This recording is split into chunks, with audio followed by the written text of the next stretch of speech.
I am Jeff Foxworthy, and welcome to Gamekeeper Podcast. If you want to learn more about farming for wildlife and habitat management, then, buddy, you are in the right place.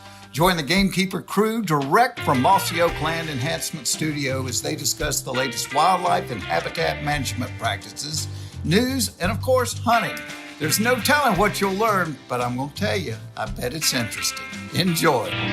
We're live in 3, 2, 1. Smell the smoke, laddie. Yeah, somebody's been after it this morning already. Getting close to that time of year. We got a great podcast today. We've got a guest that they say has burned over 1 million acres personally. That's a lot of ground. Who is they? I don't know who they is, but David Hawley maybe was the guy. Yeah, I'll give David Hey, if credit anybody would know about who knows how to burn, it would be David Hawley. He's been into it, his whole life too? I don't know. I wouldn't say his whole life, but he's just one of those from very early on in life that when he got super interested in something, he got hyper-focused, learned everything there is to know about it, A to Z, from 5 years old and up. Yeah. So, and then the next thing you know is, I mean, I could just go on and on and on about stuff. So burning is definitely that place today. So he is a big resource of information. Yeah, I think he was burning last week too. Oh, he like Chariot, he would burn every day. Chariots of fire. I think he breaks down the place into smaller components. And he's right, checkerboarding it is, a way to go and have a plan for all instead of just but I also think he does it so he's got something to burn all the time. Yeah. So let's get our guest introduced. Yeah. On the couch, smiling. He looks like he looks happy over there. But we've got Mr. John Stivers. He's all the way over here from Talladega, Alabama. He used to work for the Forestry Service 23 years. Now he's doing his own thing. And he said he burns something every day. Well, every day is a burn day. If I'm not dropping the match, I'm doing planning or analysis or meeting with landowners to get stuff in the pipe. You got a lighter in your pocket? Actually, I left it. Then But I normally carry a lighter leash. Yeah. See, your pocket, it's too slow. It takes a second to do that. If you have a lighter leash hanging, you can just Quick pull it draw. out. So are you a Bic guy, or do you like that thing that throws the little flame out, or what's your? Well, I do most of my burning on my ATV with a power torch. Now, I don't mind walking a torch, but why walk when you can ride? If I use that fire... You cover more ground. He's getting on up there like me, too. You can cover more ground and not be so stove up the next day. Now, it's not bragging, because if you can back it up, it ain't bragging. There you Joe go. Namath. Here we go. We did like some this. burns. Joe Willie made it famous. So while we're here, talking about getting on up there, today is Toxie's birthday. Well, happy birthday, boss. HBD. Yeah. Yeah. And how old are you, Toxie? Would you care to say? I can't remember. Do you? I was curious about this. Did you ever shoot a passenger pigeon? No, I did not. Why would you ask that? He thought she was old. Okay. I'm just curious. Well, happy birthday. What's a Lee. passenger pigeon? Yeah, well, I just thought you might remember. So I'm trying to find somebody that remembers them. All right, John. Look, be patient with us. We got to get around to I business. just out of curiosity, humor, I sent David a quick text, said, we just brought your name up in vain here on a podcast, and he already knew exactly. He said, I could listen to him talk all day long. Well, he'll be excited. All right, guys. Look, blood on the biologic. There's been a bunch of deer getting killed. Yes. Did anybody bring any in here? Because I've got a couple. I'll go ahead and get them started. I've got one, but I'll go after you. Go ahead. Look, Courtney Mason, first deer with a bow. Young lady, it was her husband sent a photo. She was somewhere in Missouri. She was so excited. Anytime you kill your first deer with a bow, that's a big deal. And Zach Swaggart, do you remember Bray that was here? Lynn, yeah. She was here. Her husband killed his first deer this past weekend. So she was all excited about that. Yeah. Oh, yeah. And then Cody McFarland, son of Wendy McFarland, sells ads for us in the magazine, killed his first deer this weekend. Well, good for them. Her other son, Ryder, he killed several, but he got one. So Well, you just got a long list of blood on the I biologic do, yeah. day. What have y'all got? Hit the horn for them. Yeah, so actually last week we had Raymond, Ezra, and Richard Chirac down. You might have heard me talk about Ezra harvesting his first whitetail with us. So we're super excited about him. And then his brother hunted really hard. Last minute, last hunt, last day, he harvested a nice mature buck with us here last week too. Wasn't it like 300 yards with that nozzle rifle? Yeah, he shot it with a nozzle rifle with a suppressor on it. So yeah, made a heck of a shot. Dialed it in and everything. Yeah, ranged it, dialed it in. I mean, like pro. Yeah, like a Sniper. pro. Yeah. So congratulations to Richard Chirac, and so that's a good one. That's good. All right, Dudley, you got anything? I don't. So before we go on any further, just we've had, last week we had a couple of guys pass away. We mentioned Claude Strother, who we had on the podcast a while back, just recently what a gentleman. passed away. Actually, he hunted with Mr. Fox. He was just a interesting landowner. We were looking forward to turkey hunting with him this spring too. So. Yeah. And did you see, I mean, not to talk about his arrangements, but I saw a picture of his arrangements, and he had actually made his own casket out of timber that he had harvested from his own place, and then it was decorated in turkey fans and feathers. I saw that. That was, I mean. On an old truck that had that was special. One other person I wanted to, growing up in Montgomery, when I was at Trinity, I had a football coach named Jimmy Perry, and he was a legendary coach in that area, and he recently passed away. So I just wanted to tell his family I'm thinking about them. So, all right, get on with now. Let's get on to some more positive to know Mr. topics. John a little bit better. Yeah, and so why don't we start? Hey, before we do that, have we given away the opportunity for someone to take us turkey hunting? Is that the prize been given away yet? I know that is I know that's in the mix somewhere. A lot of people ask me. I'll do it. Yeah. I'll do it. You just got to go where I tell you, but I'll do it. Yeah, there you go. You can win a prize. You can win a yeah. That sounds. I thought that was the whole purpose of this podcast, Bobby. That's Bobby's whole purpose. It kind of is, you know. So would that preferably be before March 15th and after May 1st that the hunt is given away? Before March 15th. Yeah. After May 1st. So, No. okay. Well, No, we need it to fall. likely within not those in days. Mississippi. Yeah. Right. But so that may give us a little extra time in the woods. Okay, I agree with you. So we have given away We're some legal. great prizes, though. Yeah, the Gamekeeper giveaway is 400th episode Gamekeeper giveaway is still rolling strong. We're giving away prizes this week, each week. This week was the whitetail package from Native Nursery. So David and Cody hand selected some guys, some trees, and they'll get them pretty soon. But don't forget to register. Every week that goes by doesn't decrease your chances of winning. Once you register, you're registered for all the prizes. We've had people that won multiple prizes. Yeah. So visit the website and go check it out. And guys, one other thing you can do, if you're coming to the NWTF event, we're going to have at the booth On display. the Gamekeeper Edition Rete shotgun. Yes. And it'll have a Cherry on top of it. silencer central suppressor. Yeah, So, so you the- can look at this. It's a gorgeous gun. Yeah, it'll be the suppressed Gamekeeper Edition Rete there. So yeah, come by and check it out. Yeah. And come by and see us. There you go. You're right. All right, guys. Why don't we turn it, Dudley? Let's get some rapid fires. Let's get to know John. Okay, Mr. John. I'm going to ask you about 10 or so questions in rapid fire succession. We're just trying to get to know you a little better. Okay, So, fire away. are you ready? Yes, sir. Do you prefer to cook a steak or venison in a skillet on the stove or over a fire? That's a loaded question, but obviously over a fire. There you Hey. go. Do you have a preferred brand of mayonnaise? Hellman's? Okay. Have you ever contracted a tick-borne illness? No. Wow. Good How for you. in the world? Fire. Do you like your, so if you're at a Waffle House, how do you like to get your hash browns? Double portion. Double portion. Crispy. Crispy. I Don't like burn them, but get some bark on it. Okay, I like there it. you go. all these references to woods and fire. Name two species of trees that come to mind first as a poster child for fire. Shortleaf pine. Most people don't realize that. And longleaf. Okay. Shortleaf is actually more fire adapted than longleaf. That's crazy. We'll have to bring ask them back. Let's bring them back. Let's get the campaign going. What wild game meat usually takes up the most space in your freezer? Well, since we raise cattle, I don't keep as much wild game in my fridge because we knock one in the head about every 4 months. But I love rabbits is my favorite. And Wow. then turkey is right behind that. And then probably deer. I like it all. Rabbits. Name a favorite tailgate snack or meal you enjoy while taking a break from burning. Sausage, any kind of sausage. There you go. What about a hobby or anything else you enjoy outside of your work routine of improving ecosystems?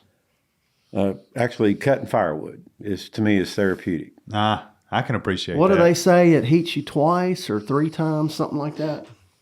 At least twice. What is the worst injury you've sustained while actively engaged in a burn? Well, I've had 8 times that I almost got killed. 8? 8. Wow, that's like a cat. Nine lives. I mean, from a lightning strike to ATV rolling over, etc. But I haven't really sustained any serious injury. I've come very close, but thank the Lord.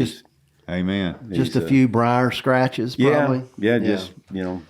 nothing serious. Now, this is an odd one. Have you ever used fire as a tool to drive or flush wildlife out of cover so you can harvest them?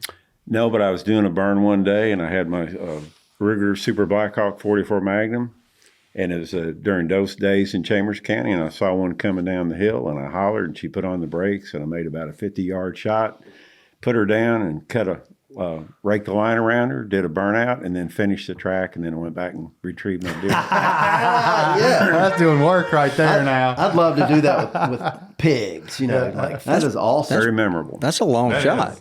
And last but not least, what is the most odd thing you found that has been exposed from a burn? Ooh. Oh, geez.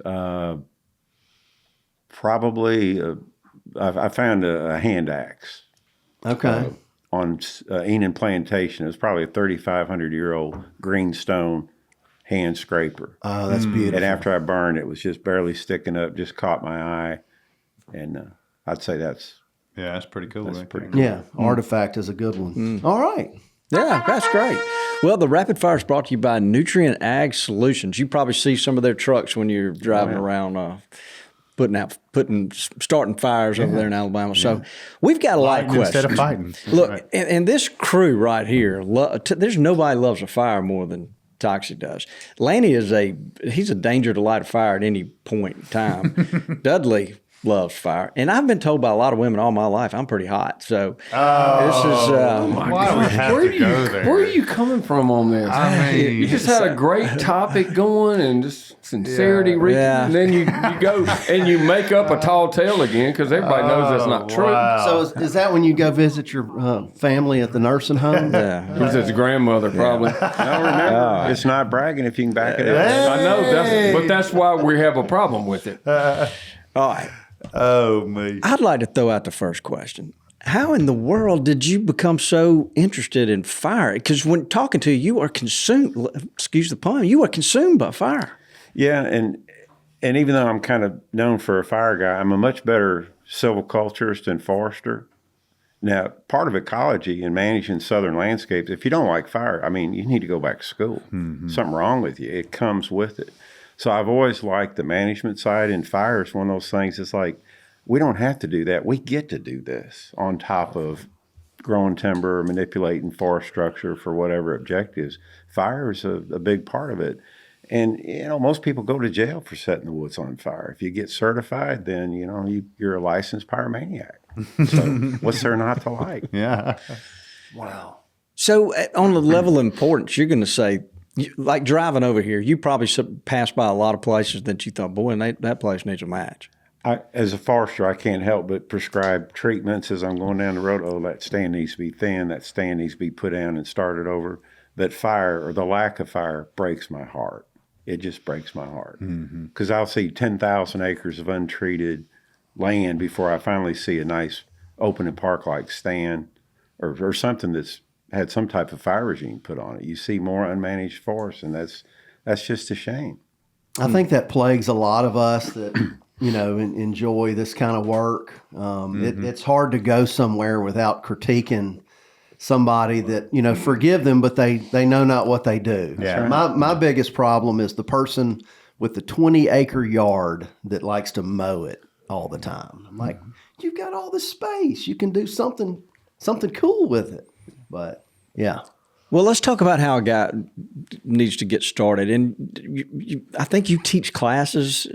Yeah, one thing I want to kind of weave in at some point. Now, I know Mississippi has a prescribed burn certification, and most southern states do. We have one in Alabama. So I would encourage anybody to go sign up to get certified as a certified burn manager in the state that you're in. It doesn't mean you have to do it for hire. You might not ever drop the match, but to learn the science, because once you understand the science, there's nothing really to fear. You have a respect. People fear the unknown, right? So most people are afraid of fire because they don't know about it. But once you understand the science, the meteorology, you can make your smoke go where you want it to. I use the analogy, it's like a lion tamer. You see this guy go into a cage with a 600-pound cat, and it's got all its claws and teeth. And the guy's got a chair and a whip. And you're like, oh, that looks dangerous. Well, duh, it is. You shut the cage. If your strategy is, I hope the kitty's having a good day, that's a bad strategy. You better know what you're doing, or it's going to tear you up. Fire's the same way. If you don't know what you're doing and you start dropping matches, it could go south on you. But once you understand the science, you can make the kitty purr. You can make it do what you want. So go to a course, get certified, and you'll learn all of the stuff, what's behind the veil, and then you'll have respect. You won't fear it anymore. You'll just have a respect for it, and nobody's phone's going to ring because you're not going to screw this up once you understand what's behind So the I just veil. had a great idea for all of us because every time I look at one, it's like, oh, I got, I might could do it right in here in this Hattiesburg or, wherever. It's like we should host something here and maybe get his schedule such that he can be the one. I guess if not, we can do something. We need to think about that. We've hosted some stuff here for people before. Oh, a lot of hunter education stuff. Yeah, that's right. Yeah. We have. Yeah. So maybe Burn education. I like just it. thinking out loud during the podcast. Bobby can cook. I would love to. Yeah, I would love to host that. We would be big enough to do it maybe at the store and have a little celebration of the fire. But How about that? That's not a bad idea. thank you. Would you, Toxic, it's his Celebration birthday of and the he had a fire. great idea. Finally, at this age, I finally have one good idea. Well, let's talk about that science we're going to have a lot of questions for you, but I'm just trying to just kind of lay a foundation here. Yeah, and I'm not trying to make a shameless plug, but what we do in Alabama, because the statute's different than Mississippi, I think Mississippi's certification is like a 2-day course. There's nothing wrong with that. In Alabama, it's not my call or the Forestry Commission's, the statute that gives us legal protection says you're going to have a 32-hour course. That's 4 days. That's a huge commitment. And you have to pass a written exam, and it's not easy. So since I got people for 4 days, they get to see a lot of stuff that other states don't put on. And once you understand that, like the meteorology, people fear the fire getting over the line. That's the easiest thing. Go ahead and wet your pants, get it over with, put the fire out. What ought to put the fear of the living God in you is what are you doing with your smoke? Because that's what gets people seriously hurt or killed. And most people, they don't think about the smoke. So we spend a lot of time giving you tactics on how to manage your smoke. You have to own your smoke. And it's not hard, but there's a lot of information there. We teach a lot about fire behavior, so you can predict in advance. You could write a prescription today for a burn 2 days out or 2 years out. You pick your parameters. We teach you how to estimate the flame length and the spread rate. So then you know exactly what to expect. You pick the weather conditions to make it do what you want it to do. You want to burn a young 5 or 6 year old stand, first time it's been burned, and you don't want a flame length over 2 feet. We show you how to apply the science to figure what temperature, humidity, time of day, wind speed, slope, aspect, all that stuff comes together. And you can calculate the flame length. That way you're not guessing. It's like it will be less than 2 feet, and it will spread at a half a chain per hour back and against the wind. So if you want it to go fast and get angry, we can show you how to do that. If you want it to go slow and passive, we can show you how to do that. Other states, not knocking them, but if they don't spend the time teaching this science, then you're still guessing at it. So in Alabama, we go through all of these extra hoops because I got you for 4 days. It's like David Holly. He knows what he's been doing. He's been doing a long time.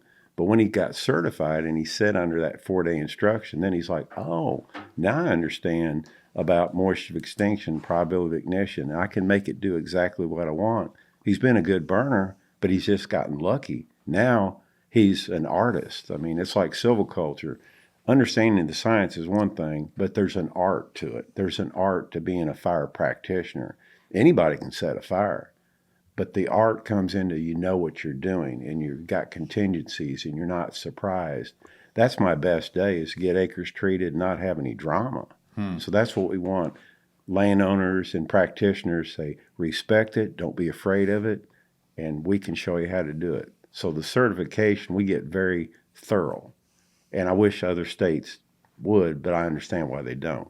Asking somebody to give up 4 days, but that's the law in Alabama. If you want to be certified, you got to have 32 hours with a written exam. Do you have to be certified to burn? No. Anybody can burn. All you have to do is pull a permit from the Forest Commission. That's easy. Now, if you want protection under the law, where the law, we've had it since 1995, says you cannot be held liable, the landowner or his or her agent, if, it's a big old 2-letter word, if you do 4 things. You pull a permit, you're a certified burn manager, you have a written burn plan, which shows you've thought this through in advance, and the last one is you're not found guilty of negligence. And if you do those 4 things, you got to be 4 for 4. The law says you can't be touched. And in 31 years, it's never come up. You know why? Because people that are certified and do those 4 things, nobody's phone's going to ring. You get the treatment done, everybody's satisfied, no drama, no lawsuits. But that's understanding the science. So that fourth part, the negligence, that can probably be done away with if you cover the first 3 steps, Should be. right? Yeah. And, negligence, it's like you knowingly step over the line. You're going to burn the south side of US 82, and you're going to burn that with the south wind. Well, duh, that's not real bright. You're going to put your smoke over the road. There's nothing wrong with doing that if you have a contingency.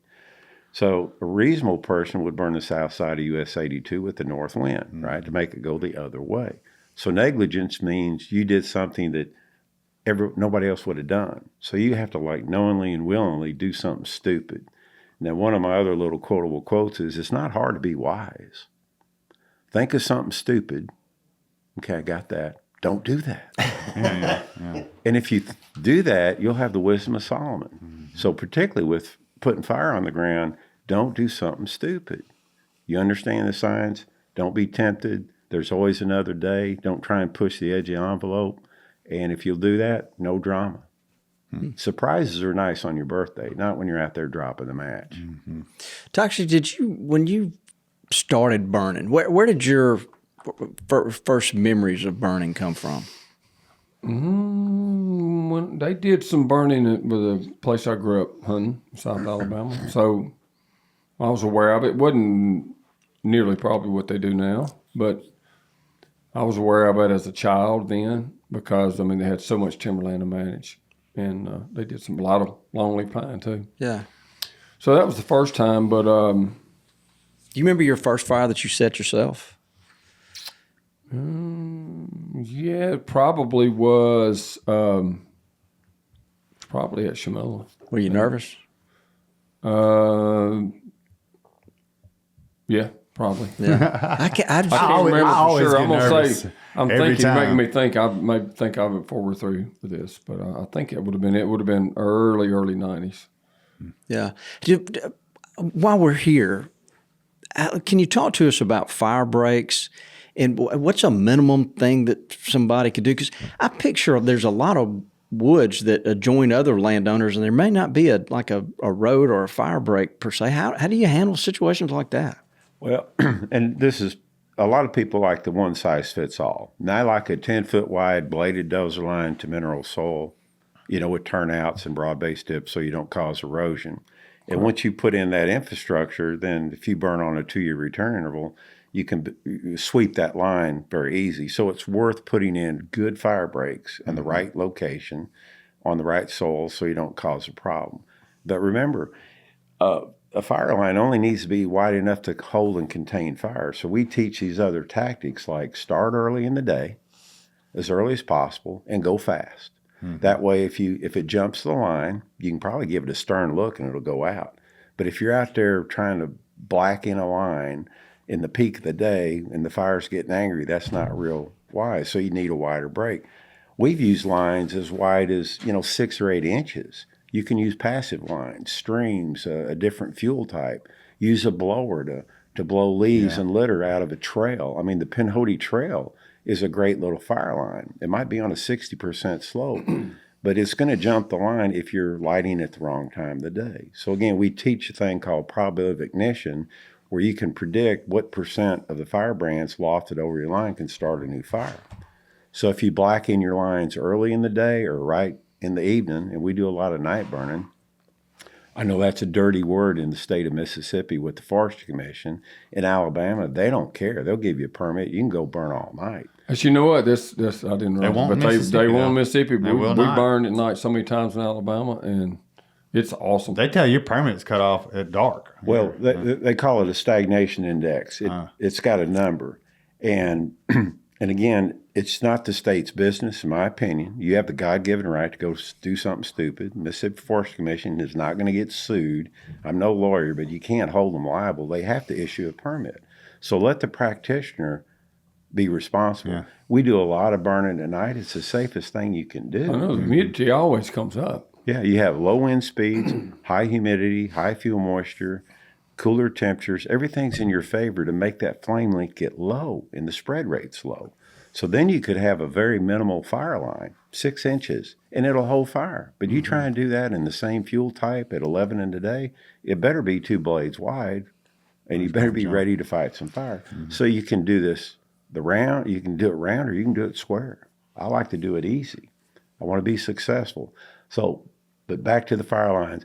A good bladed fire line is the way to go. But remember, it can be much less than that if you apply the science. A big consideration too is what's on the other side, because like you said, if you have a small fire lane, and depending on the time of day and whatever, there's not a lot of fuel over there. It may just be some scattered oak leaves or whatever. That's the big consideration, is how far you got to go with that fire lane. I've got places where one in particular is really important for us to burn, and so we have to have proximity to like an interstate. I just don't do it. You have to have pretty much an east or south wind. Well, on the very northern boundary where I've got the fire lane, that means when I burn that back, it's like a head fire. In other words, the fire's blowing into the fire lane. If it's blowing hard, just on the other side as the property hadn't been touched or managed or anything done, it's brush. And fire, it's not even timber, and it would be a complete tinderbox if something got over it. So we're always so careful to go up there before we do anything and let it back away from that. But even doing that, there's always some tall grass and stuff in there that I'm just sitting there watching. It's about 75 yards worth, and I don't do anything till we get there. And the point I'm making is it's because of what was on the other side. Not only is it off the property, but it's a tinderbox. And so that's the big thing to me, is always, if you want to be super careful, is like always know your worst case scenario where you are burning and be prepared for that. I think that personally makes a big difference, and no one ever stumping their toe much. He's right. It's a combination. A wide fire line is good, but that doesn't mean you're not going to have a problem. You have to look what's across the line.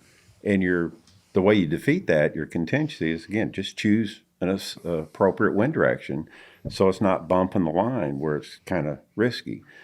And the other thing that we teach is, like when you're burning in grass systems, we all know that grass during the day is a fast mover. I mean, it'll rip and go 200 chains an hour and make a big flame length. Right about dark 30, grass will not burn. There's a thing we call moisture of extinction. And you ever wonder why a grass fire goes out right about dusk? Well, it reaches about 15% fuel moisture by weight, and it can't burn. So if you have one of these grassy fuel beds across the line in Alexander Chenard's mama's place, Hit the horns on that one. Come on. you might want to avoid that. So you pick the right wind direction. But the best way I would burn against Miss Chenard's property, grassy field, is do it right about dusk. And that way, if it did jump in there, it can't burn. It won't burn. So fire lines, wind direction, fuel type, all of these things come together. That's why that 4-day course, when you get your mind around all of these metrics, then you're not guessing and you're making the kitty purr. Everybody else is in that cage with that whip, and they hit that line that cat too hard, and then it's going to tear you up. It's very dangerous. But if you apply the right things and have a contingency, there's a time to go really fast, time to go slow. If you start early, you can go Ricky Bobby fast. You still have to patrol your line. If it's up in the day, you got to, like I said, light 50 feet, stop, hold it, make sure everything's good, take it a little farther, but somebody better be going back and forth as he's pulling fire down the line, because it's a short distance from everything's okay to, oh, crap. Yes. You can get there like really fast. My personal favorite fire lane, the river. Yeah, that'll work. Yeah. So you mentioned, fire lanes. I just want to reiterate this. So you're saying you need to put in whatever appropriate fire lane. Well, the area that you just burned is also your fire lane. Mm-hmm. Fire lane. You hit on that. I just want folks to better understand that. Is you're talking about lighting it early before it gets too volatile. Well, that part that burned, it's not going to be able to burn again. That's right. So that's just a real important step. And then the other thing is he was just mentioning an infamous trial attorney from the Southeast that if you're not from around here, Just ride nobody down the knows interstate. who that is. No. They were talking about the not as burning as much in a period of time, probably went down in the 80s or even 90s. I mean, I hate to say that, but likely trial lawyers had something to do with that because you could get sued for nothing at the time. I'm just glad there's a roadmap to eliminate that now. And also, I'd like to make a note that if anybody knows anybody in Mississippi with some pull, we need to get that night burning thing fixed. Man, it's where we burn in Alabama. It's like a family outing. I mean, it's like people plan. The girls, everything, come for the weekend for the night burn at the lake and all. It's a pretty big area, and it's a lot of grass and stuff, and it puts on a show like a fireworks display. And you feel more comfortable because you can see the fire. Yeah, especially if I've got my place where the perimeter is really protected, not only the fire lane, but burned away from it some too, and then you're only on the interior of your own place.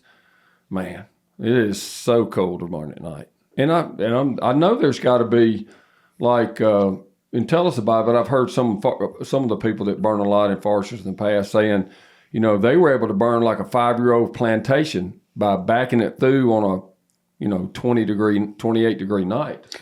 Yeah. And didn't hurt a thing, and got a good burn. That's one other thing I want to mention, back to the smoke. Whether it's a daytime burn or you're burning at night, you do your smoke screening before you drop the match. And the smoke during the day, 99.9% of the time, is going to go downwind. If you have a southwest wind, your smoke's going northeast. It's not rocket science. Where does smoke go at night, typically under low wind speeds? It goes down drain. So you get a topo map. It's going down the holler. It's not going against the wind. There's no wind. So the smoke doesn't go up very high. Your mixing height's pretty. So when we burn at night, what I found to be true in 46 years of dropping matches all over the Southeast, and did a lot of firefighting out west, so done millions of acres of that, and suppression is also good training on burning, is if you're burning 60 acres or less, your smoke's only going to go 3 miles at the most down the holler. So you look down a drain, and you're going to do this 50-acre, 5-year-old loblolly stand. Its trees are 18 feet tall. You're going to have a flame length less than 1.5 feet. You're not going to hurt a 20-foot tall 5-year-old pine, non-longleaf. And you look down the drain. If there's nothing, no receptors within 3 miles, who you can impact? Nobody. Well, why is it the Mississippi Forestry Commission's why do they even have a say in it? Have they done the smoke screening? But just to say you can't burn, it's like there's nothing down the hollow. I do my smoke screening. It's my responsibility. If I impact a retirement home of trial lawyers that are living down the drain, I'll pay the price for that. I'll do it once. So I don't like it when the state, they need to stay in their lane. And sometimes, not just Mississippi, but other states, Florida's another one, you would think should be very progressive. Maybe they need to go back to school and learn a little bit about tacticals and the science to where there's nothing to fear. But burning at night is a very underused option. And in some states, they don't even give the practitioner a choice. And I'm sorry, I think that's wrong. God bless the Alabama Forestry Commission. They'll give you a permit. You can go nuts. So you said receptor. Would that be like a road or a Because if you've got a county road going through there, do you need to worry about the smoke going across that road? Yeah, typically, because where you go down the hill, smoke can pond up on that low area. And so somebody driving at 5 a.m., it could be like, not fog, but it could be a lot of smoke in those low line areas. So if you do a night burn, you might move your signs that you put up during the day over here, but at night you need to move them over here because you see where the probable nighttime impact's going to be. That's very predictable looking at a topo. And if there's nothing within 3 miles, there's really nothing to do. I mean, get your burn done, go back home, be in bed by midnight, sleep like a baby. You don't need to pull an all-nighter. There's nothing to fear. It's not going to impact anybody. So if you just do the smoke screening, whether it's day or nighttime burn, nobody's phone's going to ring, no drama, and you'll get a great result. You can get those extra acres of those young pre-merge stands treated. One other shameless plug he mentioned made me think. I've got stands, and it's not based on age; it's based on height. Because I burned some loblolly stands as young as 4 years old.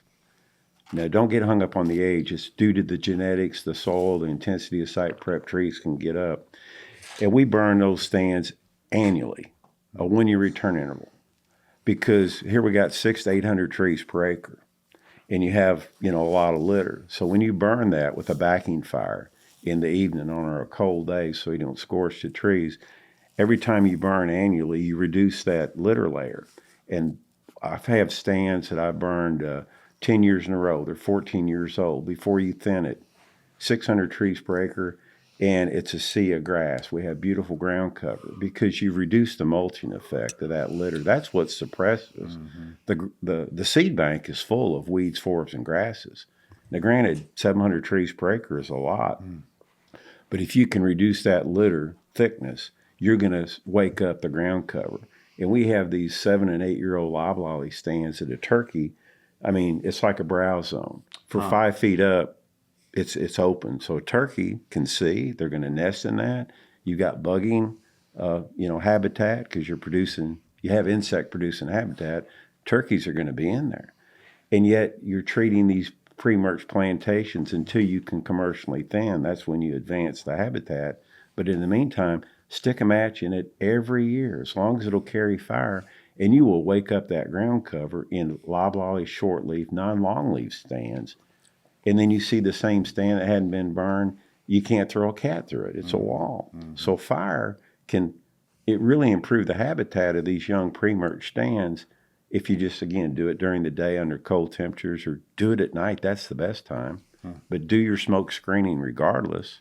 And if there's no receptors, a road, a home, some blue-haired lady on oxygen, or some fussy neighbor, if there's no receptors, go for it. I have a friend who has an autoimmune issue, and she absolutely cannot breathe smoke. And so that would be one of those people, one of those receptors you have to be worried about. And it's planning. You may go knock on their door and say, is there somewhere else you can be? I mean, get her a $200 gift certificate and let her go to Walmart and go nuts, Get her out of the way. I mean, that's a contingency. It's a very viable option. You're not making them leave. It's is there another place you could be? Because I do not want to impact you. And most people are going to appreciate, you're not getting their permission to burn. You're trying not to impact them.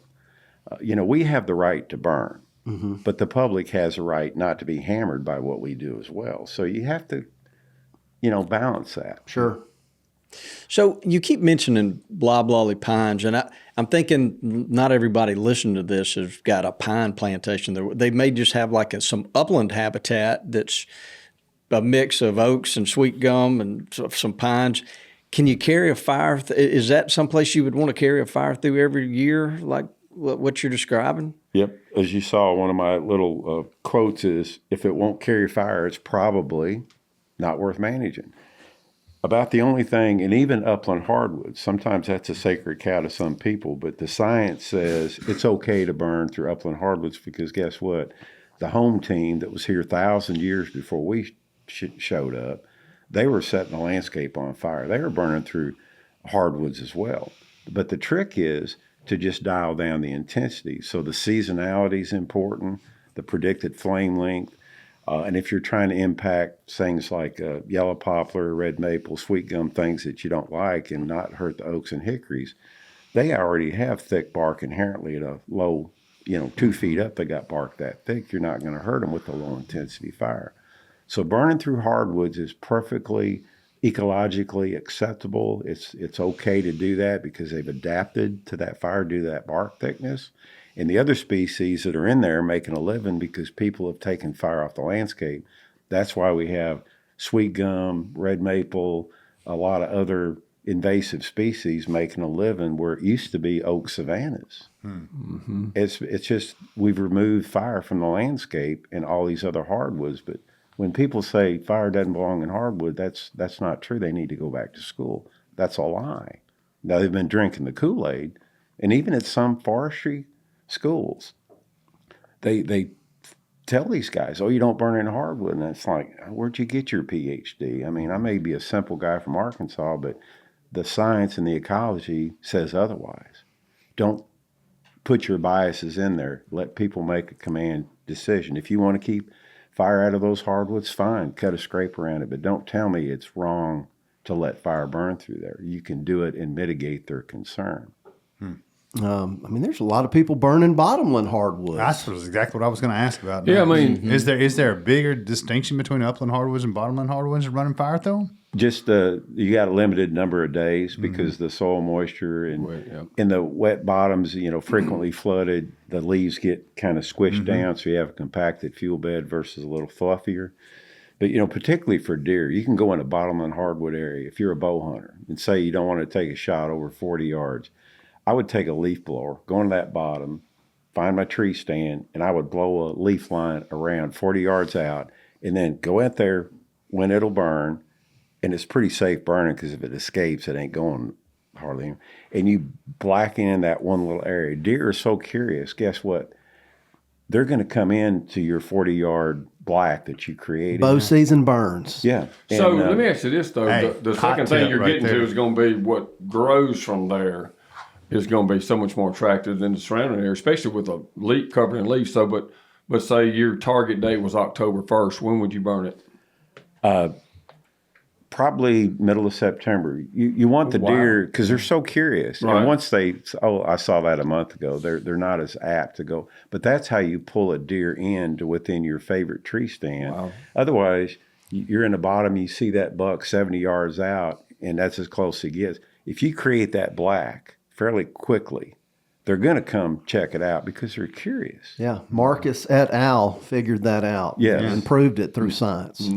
So, but Marcus might be doing it a little earlier than that to get that green response Yes, going. I was asking about that's a double effect, I think. Yeah, my first time would be to get that sucker within bow shot.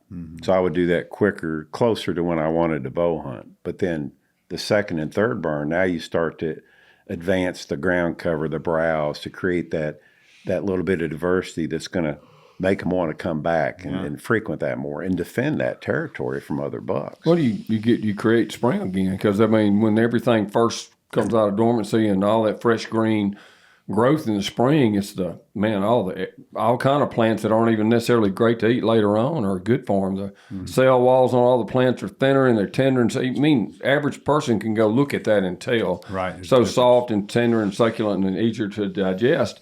Well, guess what? You're kind of creating spring again in that spot. I had just not thought about the leaf blower like that. Greg Briggs, who works for me, gave me one last year that I forgot. It's like double hurricane. Guess what? Oh, my gosh. Yeah, I'm going to put that to use. Yeah, that's 'Cause I a just great hadn't idea. thought about one of those really high-powered leaf blowers like that one I've got now would create Especially in a big old bottomland hardwood. It'd just be like a little oasis out of that. it. The other thing I'd comment on for people too, and if burning the hardwoods in a hilly area, I would personally start my fires on top and not in the bottom. I was going to ask You're specifically definitely going to get a lot hotter fire burning up, burning burning up. down. Yep. Well, that's a good point. There's 4 things that affect fire behavior. Again, if you want it to go slow and easy, we know how to do that. If you want it to get angry and go fast, we can tell you how to do that. But the 4 things that affect fire behavior is the fuels, the weather, topography, and the last one is it's the ignition method. Are you going to light a ridge top and let it back and flank down slope against the wind, or do you want to light it at the bottom and let it go ripping up the hill? That's your choice. So you pick the firing technique to achieve your objective. So typically in hardwood, you want it to back and flank. You want a low flame length, which is not much heat, and it's not going to impact the cambium inside the bark thickness. But those four things, we can't control the weather. We can't do much about the fuels and topography, but the way you light it is how you kind of blend those in. You're in control of that fire effect. You pick the fire effect that you want. Let's dig a little deeper into that. I need some help understanding that. So let's say you're doing a head fire and it's a little bit higher flame. I would assume it's hotter. Your goal is to get rid of some of these younger stems like your maples and sweet gums. But so a backing fire, it's slower. And so that fire is affecting the base of that plant for a longer period of time, is it not? Yeah, that's what we call residence time. Okay. Now, in the dormant season, when everything's asleep, that residence time, the air temperature is cold. The best time to really punish hardwood, say timber stand improvement in a pine stand where the brush is starting to get unruly and you want to reset it to create the browse, is you need to burn in June, late May, June, July, anytime until the fall. And it might be 90 to 100 degrees ambient air temperature. That's fine. The hotter, the better, because the flame is going to have a 600 to 800 degree temperature. And then that backing fire means it spends more time against the stem, which is going to get through the bark and create that 150 degrees temperature that you need against the cambium to top kill it. That's why summertime fires are more effective in top killing hardwood than in the winter, because in the winter they're dormant and the fire just blows by it so fast. That 4-foot flame length is less effective than a 6-inch flame length in June. That's just a baby can outcrawl it, but you can hear the hardwood screaming. It's not having a good day. And it's easier to contain the fire because the spread rates are low and the flame lengths are low. You can take a blower like he mentioned. I'm not going to recommend any brand over another, but you want to get one that'll knock the hair off a cat. Okay. You want 2 cat references, by the way. Yeah. You want to get like at least 140 mile an hour velocity, and that will lift the leaves out of your way. So you ain't got to get some big gorilla size one, but get one that's really can crank out the velocity, and you'll be surprised. Then you can build these little narrow lines. You don't need to get a dozer or a disc and drop the blade. You can build these lines yourself. Just start early or burn late in the day to build that black. You don't need a 10-foot line, but a good blower is one of the most underutilized tools. It's pretty common now. I've been using them since 1980 on the Ouachita National Forest, where I started in Arkansas. Steep, rugged, rocky. We got a lot of lightning fires up high, and you're out there with rakes trying to rake through rocks. Yeah. You take that blower, and when I moved to Alabama, they're like, "What would you use that for?" And it's like, "Hold my beer. Watch this." Yeah. And then they're like, "Well, I'll be darned." So even up around Cheehaw, where it's pretty steep and rocky, you can build a line. I mean, one pass, and if you get first guy blowing, second guy improving line, you can build a heck of a line with air. Pretty quick. Yeah, and it's efficient, and it's hardly no impact, to the soils. But it's all about just, is it enough to contain and hold your fire? So it sounds like you got a team when you go out there to burn. Yeah, I mean, that's another thing. When you do the planning, you kind of decide how much stuff you need to take with you. Now, a lot of people, it's just one size fits all. We're going to take 6 people.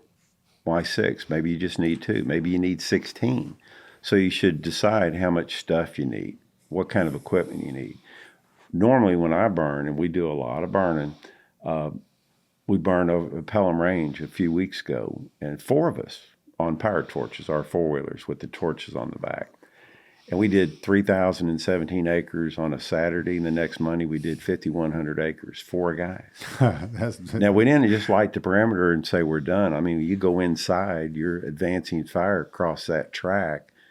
At that military range, they want us to burn big blocks. I don't like burning something that big. It's not good, but their objective's different. It's military training mission. Now, it's crawling with deer and turkey anyway. But their objective is, we don't care about the critters. I mean, I kind of do, but that's what they want. You want a 5,000 acre Artillery, area kept open for troop training, we know how to do that. So we burn big areas or little areas, and typically it's 2 or 3 or 4 of us. I've never burned with more than 4 people since my Forest Service days. Now they go heavy because they got the people, and they're very efficient. I'm not knocking them, but if you need 10 people, go get 10. But often you can get by with 2 to 4 people if you put your fire lines in the right spot, if you consider what's across the line, pick the right wind. You think of all of these things that can bite you in the butt, and then you find a way to mitigate it. Well, how can I mitigate that? Pick a different wind direction. Problem solved. But don't do something stupid. Think of something stupid. Don't do it. And you'll have a good day, and you'll be very efficient. Yeah, communication is so important. Yes. Yeah, Dudley wears an orange cap every time we burn, so you can see where he is. What y'all got radios and talking to each other? Yeah, and again, you want to get a decent radio, but communications are very important. You brief, everybody knows what you're going to do, but then you got to have that talk around capacity. If there's a problem, you need to know about it, particularly if you're the one in charge. Yeah, If definitely turn the phone off silent. Yeah, if he's checking the creek to make sure it didn't go underground or there's a debris dam, hey, the creek will hold fire. Well, have you walked it? Or maybe there's a debris dam and fire Goes could right creep across across. So if he's walking the creek to Bill Black and there's a problem, he needs to be able to call me. Otherwise, I'm assuming everything's good. So good people, they don't have to have a lot of experience, but just make sure they understand what they want them to do, and you can talk, and everybody's got a good map and communication, and then do an after-action review. 5 minutes. So one thing that has occurred, it's definitely occurred with Lanny and burning here, is that a lot of people use like a 3-point hitch disc to make one. But understand that you have fluffed that soil up, and stuff like Bermuda grass and all, I have seen them go underneath Many almost times. out of sight and get through that. It's different than a dozer line. So you need to be really careful about in dry conditions if you're disking up a bunch of grass. Even if it looks like dirt everywhere, just be so careful. Because I was thinking, I want to ask you this too. What are the top couple of things that a fire's gotten away from people doing? I know something lights that holds a flame even up in there and kind of blows over and lands on the other side. It's pretty rare, but I've seen that creeping through a disc line more than I've seen anything else myself. That and snags. Now I'm all for snags. I had that happen too. 2.5 weeks after the fire was out. Snags are important for wildlife, bats and other things. But that first 50 feet from the fire line in, that's mine. Okay. A bluebird, they can just go 51 feet in and go nuts. But you have to prep when you build a line, look up, look down, look around. Often people, a lofted ember will hit a doty limb. And, the guys patrolling the line, they're looking for red stuff across the fire line. But you got to look up. And it might be raining down embers, what I call a sleeper. Hey, I checked the line 30 minutes ago. It looked good. Well, a lot can happen in 30 minutes. And a snag that's lofting embers or lands in a doty log might lay there a sleeper for 3 or 4 hours before it ignites. So when you're patrolling line, just don't look in the black. That's the fun part. You got to be looking at the green and look up, look down. If you can't push the snag over, you rake around it, you light around it, you watch that snag. I had one once, if you got a minute. Sure. A large tree ignited, and it was right on the property line. It was too big to push with the dozer. We prepped around it, but once the fire backed out in the woods, these lofted embers caught a limb. So on our last lap around the block, I could see it dropping embers across on another landowner, friendly guy. But I knew it was a problem. So what we did, instead of staying there forever watching it, we just built a line around a half an acre and blacked that in. And then, of course, I called the man because I didn't want him, I burned his land without permission. And unless the guy's a real tool, they're going to appreciate that you did the responsible. That's not negligent. I could have just said, it'll be okay, and went home. That would have been negligent. So I built black, built a line, created black. That way, all of those embers falling couldn't go anywhere. Then I called the guy, and happy ending. So you just have to just apply common sense. That'll take you way down the road. And probably if you hadn't taken action, and if you'd have called and then did it, it might have been too late. So yeah, it's good then that would have been negligence Yeah. because it's like you knew there was a potential problem and you went to the house because you didn't want to stay out there half the night. So I see them burning in pines like a scar or catfish or something down on the lower part of the tree's got some rosin out in it.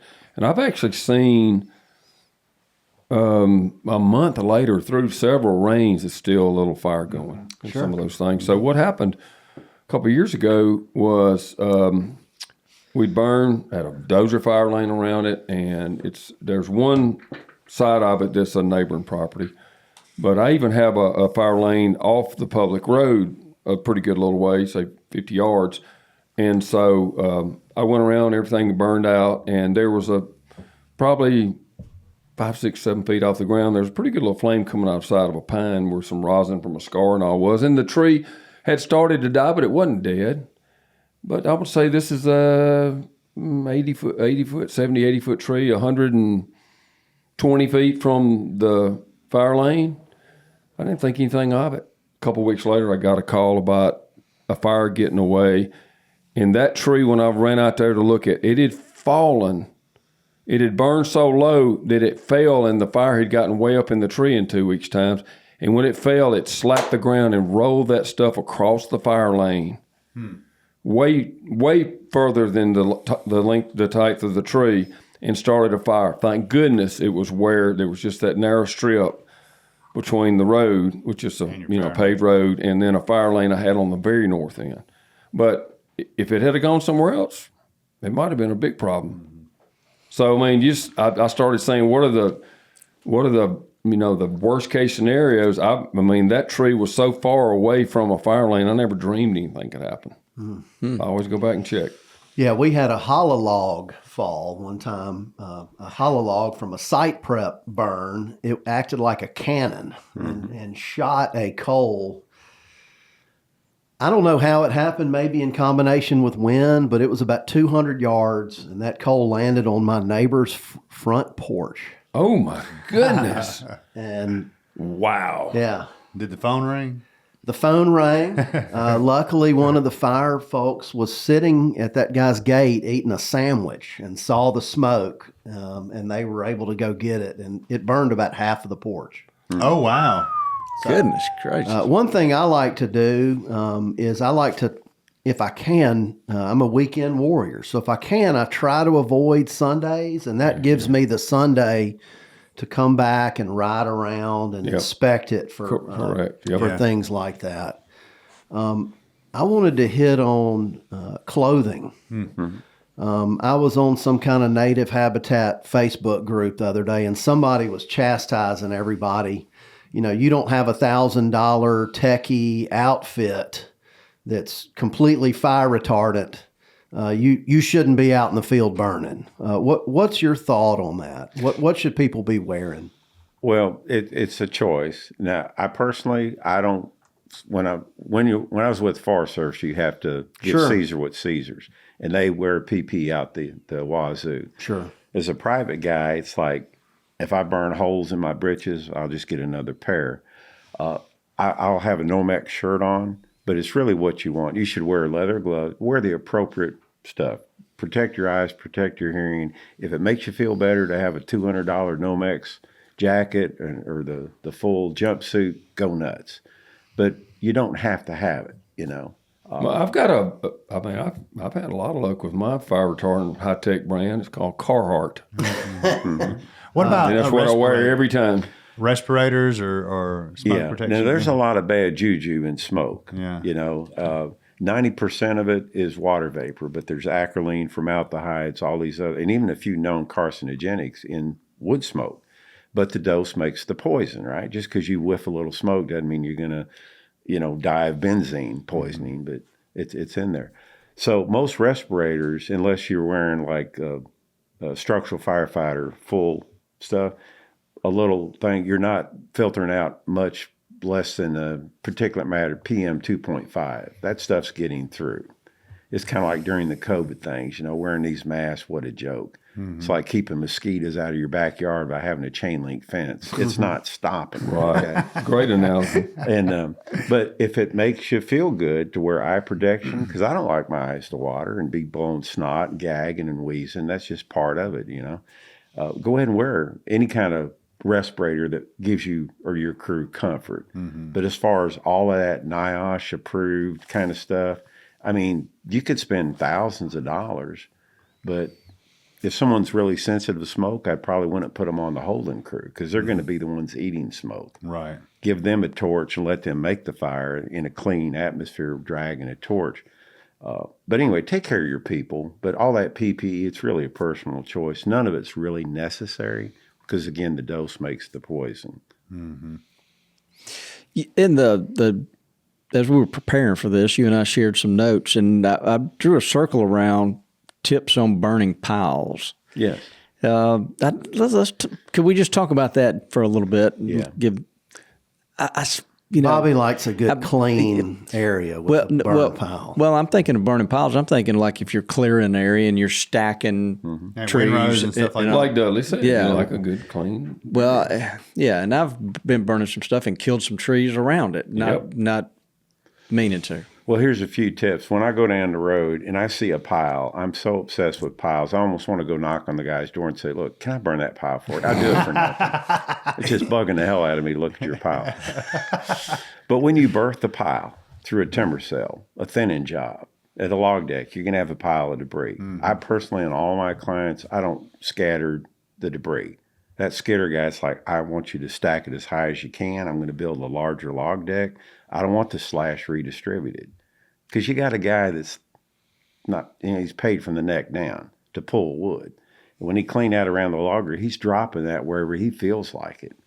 So you end up with all this slash redistributed in the woods. Sometimes it may be close to a tree, reproduction weevils, other impacts. So I say make a pile. When you thin a stand, let it get at least 3 months old, no more than 6 months old. That's the magic moment when you make that pile burn. So a lot of times people wait too long. They thin a stand, they'll burn it 2 years later. Well, the pile's half doty. It takes a pile a long time to get dry. It takes a long time to get wet. And once it gets wet and doty, it doesn't burn very good. So if you catch it that 3 to 6 months, and then that's easy. Now here's what throws people. Pick a dry day. When you have the drought index is like way up there. And you want to burn that pile when it's really dry. I could show you videos later where I have a pile that's like 400 tons of debris in a pile. And in 2 hours, now this thing made a 50-foot flame length. We let it get really, really dry. It cured at the right time. We lit the thing morning, noon, or night. That pile's going to make a 50-foot flame length at 2 in the afternoon or 2 a.m. It doesn't matter. But what you don't want to do is to get out, right? So if it's going to throw embers 200 feet away, build black 200 feet away from the pile and let the thing throw embers. It can't go nowhere.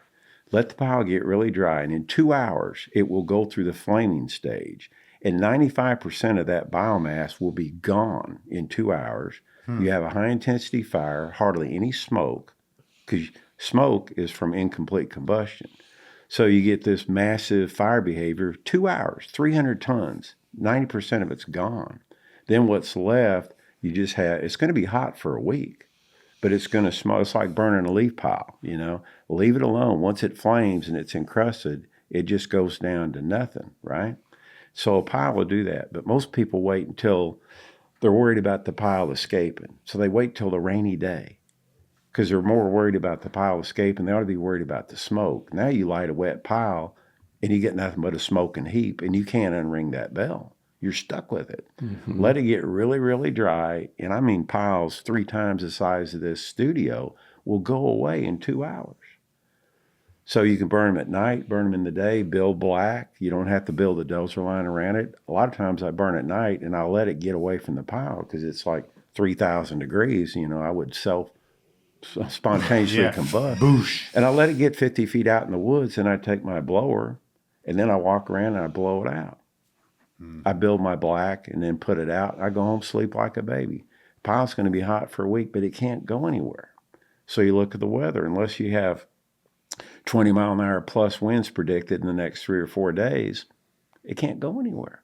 So that's how you make a pile go away, whether it's a hand stack job, a little pile in your yard, or one of these big honkers from a timber sale or some type of timber stand improvement. Piles, think of that 3 to 6 months, build that black morning, noon, or night, let them get dry, they will go away. And I could show you a video sometime, the same pile 2 hours later. It's like, that's it? And nothing but flames, no smoke. Yeah, I think one thing to point out, he's the term doty a lot. Forestry people leave that. That's just for average guy. That's rotten, decomposing. Wood. Yep. And then that's a fact about those piles. Before long, it's a lot of rot. And of course, you're getting some good stuff in that decomposing and back into the soil too. But your ability to burn it starts to decrease pretty rapidly. You have to pile it back on itself. Or you got to have someone who really knows what they're doing, like a track hoe and some foam. diesel fluid and getting it going and raking it around and all kind of It's a big hassle if you don't adhere to what he just talked about. Yeah. Plus, you're going to spend a lot of money that you don't need to. That's exactly right. I mean, you get a track hoe out there, it's like ka-ching. Yeah, no doubt. What about like flappers and rakes? What are some other tools you carry or like think that they're overrated? A flapper, if you want to torture somebody, give them a flapper. Even a rake. Is that why I was they going always to say give me that? the rake. I've started in my older days. I'm wearing a pair of flappers right now. Yeah. I've stomped out way more with that than a flapper. But a blower, I've got 2 types. I got the backpack blower and I got a handheld. Battery. And on my 4-wheeler, I put my little handheld in my basket on the front. And a blower will do you more good than water. Water's great, but you got to have water buffalo. You got to have a way of resupplying. A blower will just run forever. So all I ever take is my 4-wheeler and a blower. I took my water bucket off my ATV. It's just extra weight. It's a problem. And air is really, and again, I've been doing this for 46 years, and I've used everything on the planet with the Forest Service. I mean, some of the big suppression toys, and I found I'm a simple guy. But 46 years of pea burning, thousands of projects, a blower is the best thing. So if you have to minimally invest, get a good handheld blower. It's easier in a backpack, but get a good backpack too. Because they're stout. And put that on your ATV or your buggy or whatever. And the hell with the flappers and the rakes and the shovels and the McLeods and the Pulaskis. You don't need all that other stuff, in my opinion. So you can use that. So you would blow it right back into the black area. Yeah. Yeah, you talk about how to change the wind direction. You get a blower. Yeah. It's going that way. You can bend it Well, over you probably that could get one started. Did you have trouble getting going too through some stuff? Yeah, or to herd it around, you kind of get behind it and don't blow it out, but you kind of help spread it in a direction you want it to. But a blower is really an awesome tool. That's my weapon of choice. That's fiction. That's what Dudley's always got a blower with him. Yep, but I haven't had before, and I'm gonna from now. We on. ran So the if gas somebody out gave of you one. a flap, they're screwing you. Okay. Well, they may think you need to work out a little bit more. Well, he does have a flapper in his office, but the handle is broke. So Yeah. he whooped on it a little bit too hard. Would it be? Can I ask? I don't want to ask a crazy question, Well, but it's let's okay, just bud. take Then the, don't say anything. let's take the wind out of the equation. Wait. But is there like ideal burn conditions that you say this is perfect, and typically this happens in February or this happens in July, or can you? So maybe for a beginner, Yeah, because I mean, I guess because you don't know. I mean, every property is going to where the smoke's going is going to be just depending on where that is. But To me, and I've found this to be true 46 years, and not too much concerns me, but I'm a low wind speed guy. I like very light winds because my smoke's going to go straight up. When you have 5-6 mile an hour hitting you in the eyes, which isn't a lot, it's keeping your smoke pinned to the ground, which means it's going to get on somebody's house.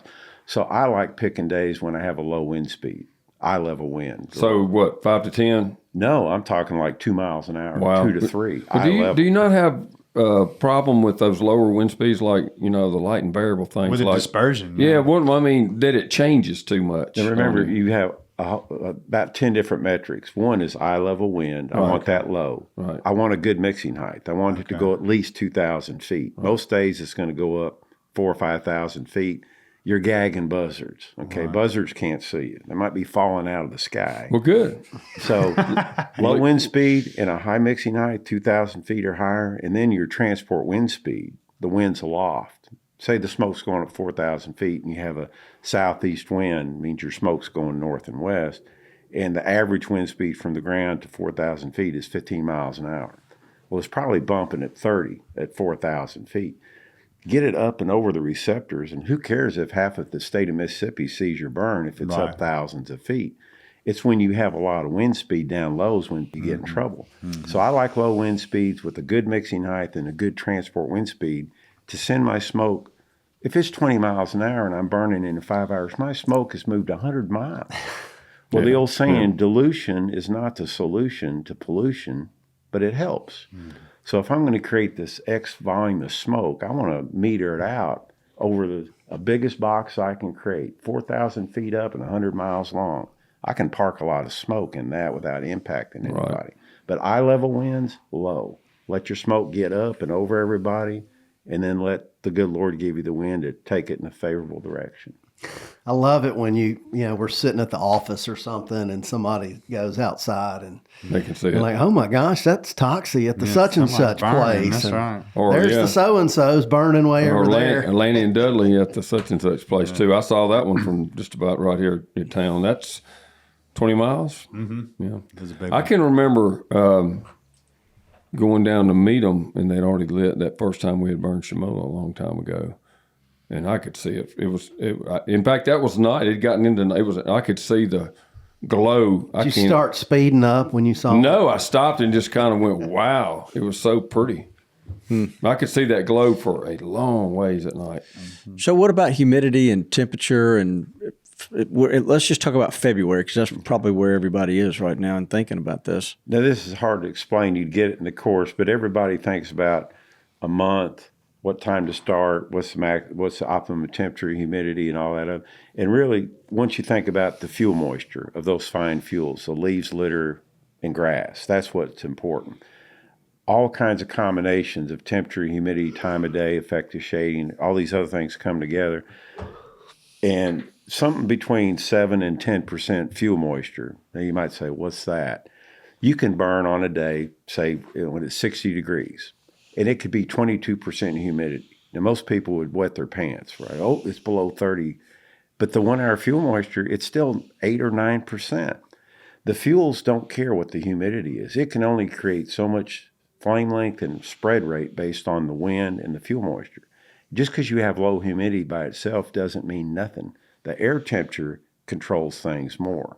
So typically for the beginner, until you get certified and learn how to become one with fuel moisture and estimate it, it's easy. 45 to 60 degrees is a good range. That's a huge range. Colder the better. It's to minimize scorch. And mainly you're creating a shorter flame length, right? If it's temperatures colder, flame length is how you dial it down. Low wind speeds dials down the flame length. The higher humidity, 30 to 55%. It'll still burn above 55, but not, it's real impressive. So those wide ranges will give almost any beginner a pretty safe way to have a 3 foot or less flame length that's not, ripping and tearing. They're going to get away from them. But then later, when you understand fuel moisture, probability of ignition, these things, that makes you more refined, and then you won't be afraid of this humidity by itself. I get people to say, I won't burn if it's below 30%. Well, okay, but don't tell me I can't. Give me the professional attitude, but once you understand the fuel moisture, I can tell you what your fire behavior is going to be at 19%, 35%. That's what's important. Along those same, and I see, I can't believe I looked up at that clock. It seems like we've been doing this for 15 minutes. Yeah. I could just, I hadn't even got. I could listen I hadn't to even him. got to ask the question. That's yet, what by the David way. said, but he's right. You can listen to him. Lanny's next. But help us all. I think the dark spot for a lot of us is the warm season burns, because I get to that point and then I think, the risk is higher. Obviously, it could 90 or whatever degrees. And then I'm saying, I'm trying to get this to go through a place that's got a bunch of green grass and stuff. So talk to me about how you get something to burn well in the warm season burns, and the extra considerations of safety, maybe those things. Yeah. Well, first, until you do one or two, and everybody should try it, start small. Go pick off 10 acres that you couldn't screw it up if you tried, okay? And here's what's going to happen. You're going to have high humidity. The lowest humidity in June, July is going to be 45 to 55%. It's going to be 65 to 70. It will still burn. Flame lengths are going to be lower. That's okay. You're punishing hardwood brush. You want a lower flame length that moves slow. Everything's leafed out, and so the fuel bed's shaded, so you don't have any wind pushing on it. A baby could outcrawl it. You have almost no risk of an escape because the rate of spread is nothing, but you're getting the timber stand improvement benefit. So grown season burns are awesome tools for controlling woody stuff. Green grass, forbs, etc. Green will still burn, but only until you drive away the fuel, get the fuel moisture. So grown season burns are going to create a lot more smoke. So you can't go out there and burn 4,000 acres in a day, even with a helicopter. You're going to make way too much smoke. 300 acres or less is a good spot to be because you're not going to start before 10:30 in the summertime. Mm-hmm. And you want to be done by about 3. So don't try and tear off too much. 100 to 300 acres is pretty doable with guys, no gender implied, with a hand torch. And you're going to get a great result. But it's going to go slow. It's going to be pretty unimpressive fire behavior. But a week later, you're like, oh, God, was that sprayed with Garlon? I mean, it's brown. Yeah. And the hardwood is screaming. It's having a bad day, and you don't hurt the pine because that convective rising heat is being absorbed by that brush. And by the time it punches through that head-high level, there's no heat left to scorch the pine canopy. An open pine stand in the summertime, don't do that because that rising heat's going to cook the underside. You might say, oh, it's a foot flame length. 2 weeks later, you got 100% crown scorch and a landowner that's ready to put you down. What the hell did you do to my timber? So don't scorch the timber, but let it get a little woolly, chest high, thick brush, and that will take the punishment of the heat and you won't hurt the pine. Very low fire behavior, very safe time to burn. You can get by with hardly any fire lines, any decent line, because it's just not moving very fast. It's intimidating. One, just because it's so hot outside. If the fuel's too green or there's not the right fuel, I just always in my mind, it's like so hard to get started. Now I know a leaf, dead leaves, and that's good fuel. But that's I guess in pines, if you have a good layer of pine needles, that's probably the best because they have the rosin to burn. If you have at least a 2-year fuel bed or more, you're going to have enough hardwood leaves, pine needles, even some thatch, grass underneath the green. Yeah. Mm-hmm. But just remember, you can't start too early. You have to let it get dry. Yeah. And it's going to go, and it's going to stay alive. And it may be a patchy burn, but that's okay because you got that mosaic. But it will carry, but that green will burn. And again, sometime I can show you, I got all these little videos I shoot on burns where you can see, fuel moisture is 300% of grass. I got blue stems that tall, but there's thatch under. You can't see it, and yet it burned clean as a whistle, but it just made a lot of smoke. Wow. So that green will burn, but it's one of those you just have to go try it yourself, and then you'll get better. But just like night burning, warm season fires, highly underutilized, and it's really the safest time to burn. In the winter, your fire can get away from you quick. In the summertime, you could light a fire, go back to the house, watch 3 episodes of Oprah, come back, and it hadn't moved 100 feet. Couldn't you have said Bonanza or Gunsmoke, maybe? Or Gamekeepers. There you go. The only problem with watching Gamekeepers, you won't go back to your burn. You're like, you want to watch another episode. He's quick on his feet. Yeah. One technique Lanny and I have used the last couple of warm seasons to make that green stuff burn better is we kill it before we light it on fire. Oh, I know, yeah. And that's your non-native cattle grasses like fescue and all that. Yeah, that's different in open. I did that one time. We had bought a place, 30 years ago, and it was not very big, but it had a big kind of pasture thing, probably 20-something acres worth. And it was solid Kentucky fescue. The worst stuff you'd ever want to see. And so we pretty much smoked it with Roundup. It was just dead grass, and we lit that thing in the summer. Oh my goodness! Of course, it'll puck you up a little bit. It's on a river, and it's up on a high bluff, and the wind blows out of the north there, which it was doing, and it's not going to run into anybody for 20 miles that way. Mm-hmm. And so that's what we did. But I mean, you talk about some smoke. It was Burning like grass systems yeah. is my favorite. All right. I mean, litter and pine needles, but savannas, whether it's an oak savanna or a pine savanna, when you can get that weedy, grassy, forby understory, it's like it was back in the day. That's the way the good Lord made it. These closed canopy stuff that we got today, everybody's like, oh, that's natural. That's the most unnatural fuel bed we got. It's there because we've removed the disturbances from the landscape, like open range. You know, back in the day, everybody used to drop the match and just let fire go. You know, in Alabama, there's still a statute, and I wouldn't use it, but it says if I want to burn, I can burn without fire lines in the state of Alabama. And I can write him a letter. And I say, look, you got 5 days, and it's coming. And if you don't want my fire on your land, you have to put in the fire line. If I give you 5 days notice, written notice, I can burn without a fire line. That law is still on the books in Alabama. Now, man, you talk about pro-fire. When the legislature's like, if you don't want fire in your land, you have to keep it off your land. I don't. I give you 5 days notice, I can burn your property. Yeah.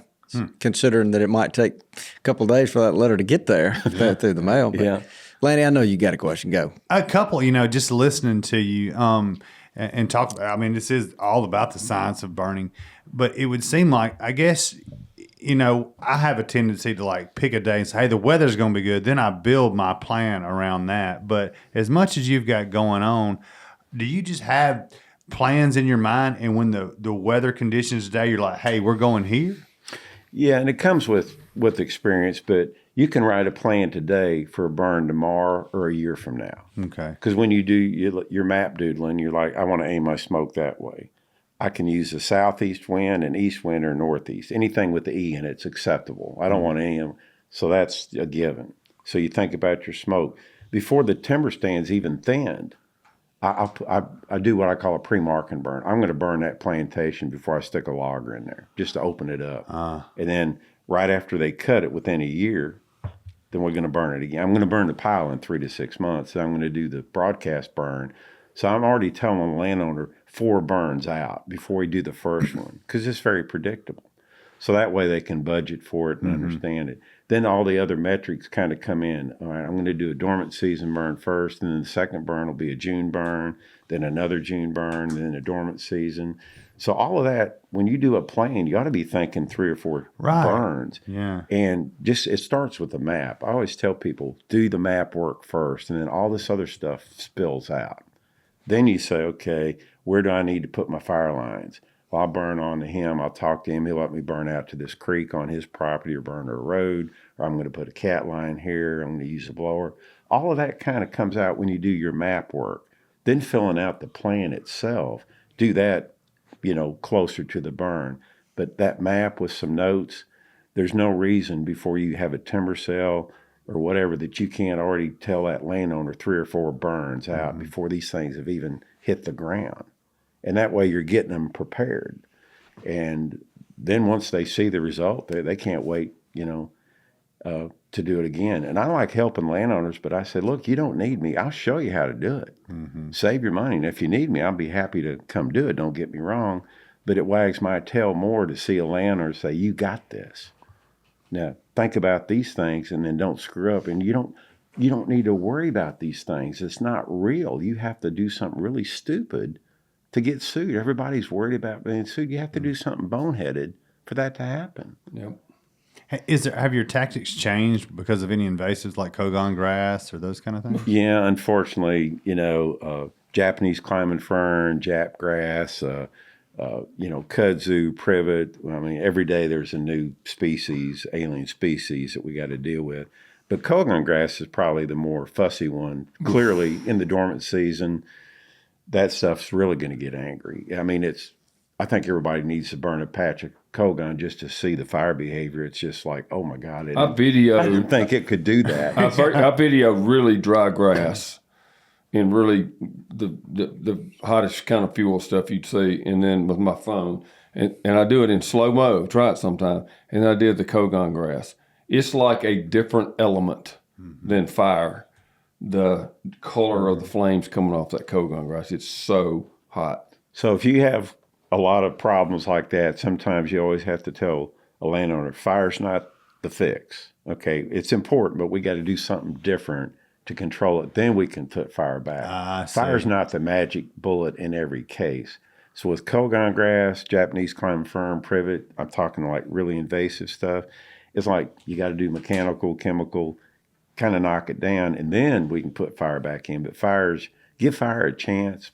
But if you let some systems get too out of whack, fire's not going to work. You have to go in and hack and squirt or mechanical. Yeah, or then chop it introduce or- the fire to keep it Yes. away. Yeah, because then once you knock it down, then frequent fire is going to keep it at that low strata where it's not unruly anymore. Do you ever find places that you'll burn more than once a year?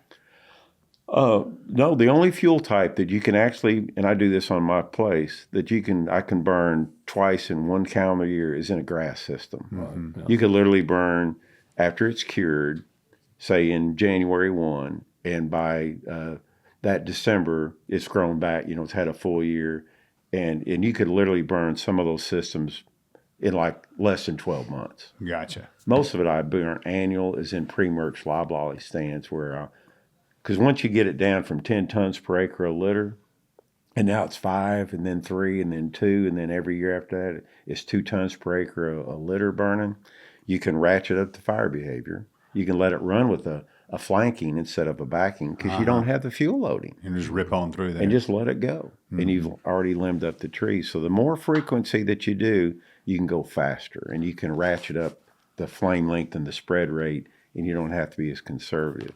But those young pine stands, burn them puppies every year. And it's fun, it's therapeutic, but mainly you're getting the result. You're creating that ground cover for a lot of species, and everybody else is waiting 10, 12 years or longer. Well, I'll burn it after I thin it. I could have burned that plantation 12 times before you do it once. It's funny you mention that because you do hear that. It's, Yeah. Don't burn it until it's thinned. Maybe it's not just 100% necessary, when it's 12 years old and you're not going to thin it till it's 15. But I don't know. Some of those areas, they're easy to burn. But man, during turkey season, those unthinned 15-year-old stands that seem to have nothing in them, turkeys sure seem to like them. Yeah, and they'll be in there when it's still smoking. Now, the scale is important. Don't burn anything over 300 acres during turkey use. But I've had them in an area, the flame front just passed, and there'd be turkeys in there. Oh, they followed around here. So I asked hey, this- look. I think maybe I asked Marcus. I can't remember. So one of the twists on using fire, we've grown a lot in myself in the last 2 or 3 years, and off and on before, but really made it a across the board practice so much this year. We have in the prairie, we have so many bad weeds and invasive species like this. One of the worst is this Italian ryegrass and stuff in our food plots. And the same old method of disking up and all, it just breeds more and more and more no matter what you do. So especially this year, I went ahead and 2,4-D and Roundup and just nuked them. Waited a good 6 weeks. It was super dry and brittle, and we burned them. And it was some hot stuff. Of course, everything had a fire lane, but what I was going to say, we had so much better results going in behind that with just a no-till drill and not disking it up. So that burning made a big difference, and it also knocked that, the seed, it killed the seed even of that ryegrass too. But what was amazing this year, we had some hot head fires going across. I was wanting to just get it hot as I could. I walk across the field right behind the fire, hadn't been a minute, and there are crickets everywhere. How's that happen? And I'm talking about stuff that is burnt to a crisp. Alive crickets. Live crickets running around everywhere. Small live crickets run right within a minute of just having absolutely put it through the hottest fire ever. How's that happen? It's part of God's design. You're not going to, whack them all. You're probably killing more than you see. Right. There might have been 10,000 per acre out there, and the ones that weren't smart enough to get in the hole, you don't need them breeding anyway, right? So they got in the hole or there's something underground. It's and like a broke them back. snake or a turtle. People Wow. like the public, oh, what about, this snake? What happens? It's like, well, I'm probably killing the hell out of snakes, but I don't get them all. Or we wouldn't have had a rattlesnake or a black snake or Maybe indigo they're fire snakes. resistant. They'd have been gone thousands of years ago. Because it was, I know the places I saw that, the fire was moving really fast too. It didn't dwell on it long. So maybe they have a way of burying down and the fire blows over them real quick or something. But they were everywhere. I was like, man, if turkeys knew this. That's exactly, they do know that, I think. Well, I mean, I don't know if it does it everywhere. Their brains are the size of half of a BB, but it's instinct. Now, remember, all they got to do is get under something about that deep in a fast-moving fire. Like if you could stick your hand under it, you wouldn't even feel the heat pulse. So they don't got to burrow deep. They just got to get under something quickly. Well, and even though most of them are getting whacked, there's enough of them because then they're going to make more. It was crazy to see because I figured nothing was left after those fires. I've always thought it was, interesting how folks just don't understand that, what we were just talking about. So like without frequent fire going through that area, it would not be suitable for a lot of these animals that, unfortunately, some of them die in a fire. But by having fire, there's more of them on a frequent basis, you're providing way more homes and way more food for them. Yeah, it's just, and it's not evolution, it's adaptation. Okay, they've adapted to it. And yeah, there's winners and losers, okay?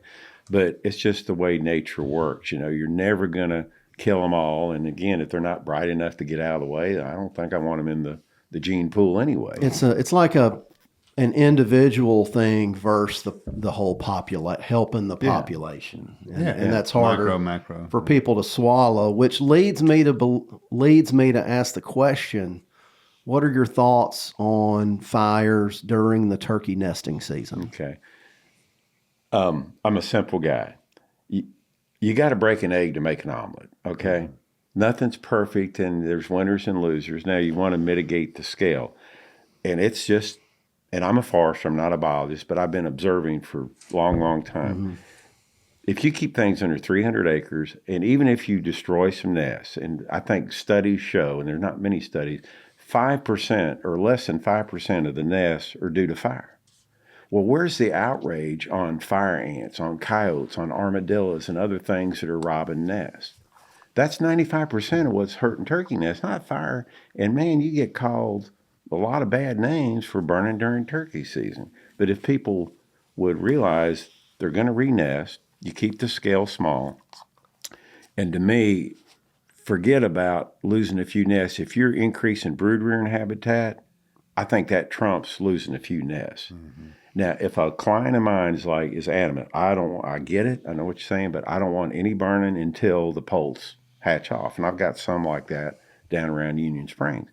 Then so that's fine. We're going to burn the second week in June when the poults are mobile, whether they're quail or turkey poults. And we've done these 300-acre burns in June, great burns, timber stand improvement, and the turkeys can get out of the way. I don't have to burn in May. Some turkeys nest early, some are late, but the majority are in that bell shape. And just defer your burn a few weeks. Any burn is better than no burn. If you can move the needle on brood rearing habitat, that's worth the loss of a few nests. Don't be a purist. And forget about, it's like, what about the 95% that's not fire-related nest losses? Where's your outrage on that? That's where you ought to be focused and leave us alone. But boy, when we burn and I put it on Facebook, here they come. The armchair quarterbacks just railing on you. And first of all, they're not landowners. And they might say, why'd you do that? And say, let's see, do you own the land? No. Well, this guy does, and he told me to burn it. So stay in your lane. Stay in your lane, dude. Lanny, I want to go do one of these these courses with him. I want to host one. I'm thinking bigger, Yeah. Well, we need 4 days, it sounds like. Well, let me tell you what I'm fixing to do tomorrow. John Harris, he's the training officer of the Mississippi Game and Fish Department or whatever they call it. But anyway, the Game and Fish guys in Mississippi. Right. Some of Mississippi's folks come take the Alabama course. They don't get the credential. It's meaningless to them. But John Grunchy and those guys have come over because they said, we're starving to death over here with what they teach on our little 2-day workshop. I mean, they're sitting there ready to open up a vein and get it over with because they're not learning anything. They come take our course. So this is the second time I've come over to Mississippi, and John Harris got 25 South Mississippi experienced burners, and I'm going to give them a 1-day crash course. I'm taking 4 days, and these are experienced guys, and they're going to learn about all this stuff, moisture extinction, tactics, how to burn, because that's what they want. And so if you can attend anything like that, and again, not bragging on what we do, but we've got the best program in the Southeast because we just teach the science, and it's coming from someone with 46 years of experience. And you name it, I've seen it, done it, tried it. Yeah.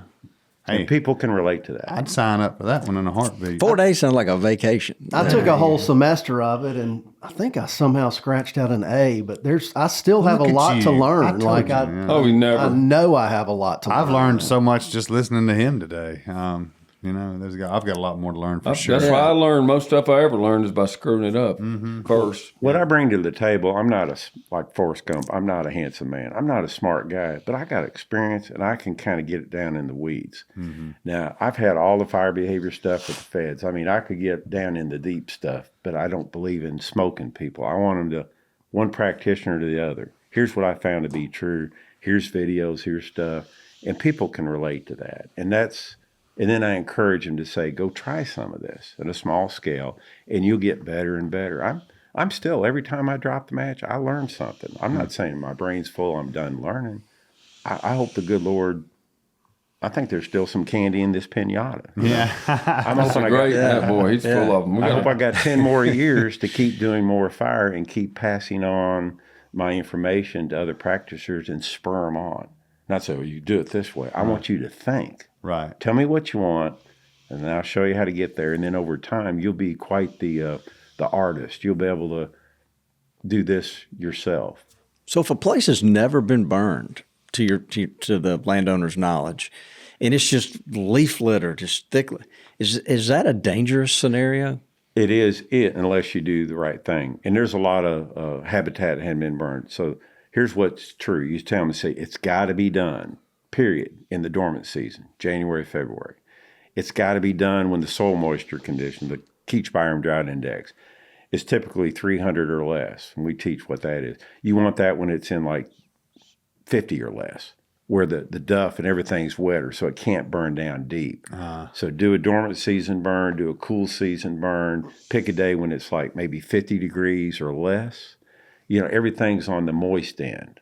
The soils are moist, the litter's moist, you have low wind speeds, cold air, and so the first 2 or 3 burns, you got to take a little off at a time. Then you can start to ratchet up and expand your ranges of temperature, humidity, KBDI indices, etc. But if it hadn't been burned in 4 years or longer, then always do it in the dormant season, cold day, good moist soil conditions, so it doesn't burn down deep into the duff and litter, which basically the reason you don't want that is that's smoke. It's just going to create smoke today, tonight, tomorrow night until it rains. And you can't unring that bell. You don't want that. You want to pull it off in one burning period from 9 in the morning until 3. By dark 30, no smoke, nobody's phone rings. Good day. Thumbs up. How about that? So don't forget about those KBDI tendencies. Yeah, Bobby's always looking at those. always. Yeah. Well, look, and let's think of another question. But while we do that, let's turn it over to Mitchell. We've got a trivia question that Mitchell has prepared just for you, John. Oh, boy. Well, before we get into that, we have a user review. Oh. Okay. Rick Hill on episode 404 of the Oak Masting. He said it was a great discussion. Y'all continually find the most knowledgeable guest. Thank you. And look what we have today. Yeah. John, you fit right into that. Yeah. So we got this trivia question. John, do you like boiled peanuts? I love them. Oh, good. Does he like what? Boiled peanuts. Oh, okay. Just want to clarify that. Just want to clarify those. Yeah. We love them. Our buddies at the Peanut Patch make great ones. Yeah, John, you kind of looked at us like we're over enunciating boiled peanuts, but we have some folks that thought we were saying something else. Oh, yeah.